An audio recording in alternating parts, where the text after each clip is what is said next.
I still remember the sound of the locks clicking shut. I was 7 years old, clutching a stuffed rabbit as a man in a gray suit told my mother we had 10 minutes to pack. They didn't care that this house was my grandfather's legacy. To the bank, it was just an underperforming asset. They foreclosed on our childhood, tossing our lives onto the sidewalk for a 3% profit margin. I watched my mother's spirit break that day. As we walked away, I didn't cry. I looked at the logo on the foreclosure notice, Crestwood Financial, and I made a silent vow. I wasn't going to get even, I was going to get everything.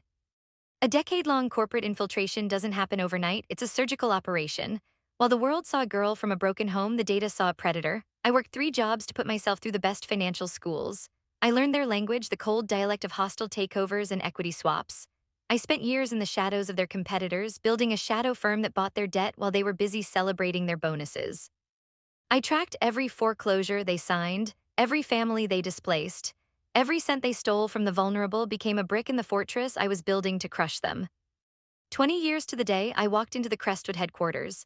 The same gray suits, now older and more arrogant, sat around a mahogany table. They were expecting a merger to save their failing firm. Instead, they got a reckoning. I sat at the head of the table and slid a single document across the polished wood. It wasn't a merger agreement, it was a majority shareholder notification. I didn't just buy their stock, I bought their souls.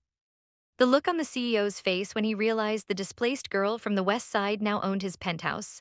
That was the highest ROI I've ever seen. I didn't fire them immediately. I made them sign the papers to return every home they had seized in the last quarter, starting with mine. My name isn't just on the deed anymore, it's on the building. Vengeance is a dish best served as a hostile takeover. They thought they were the hunters, but they were just an underperforming asset waiting for me to collect. Success isn't about the money you make, it's about the power you take back.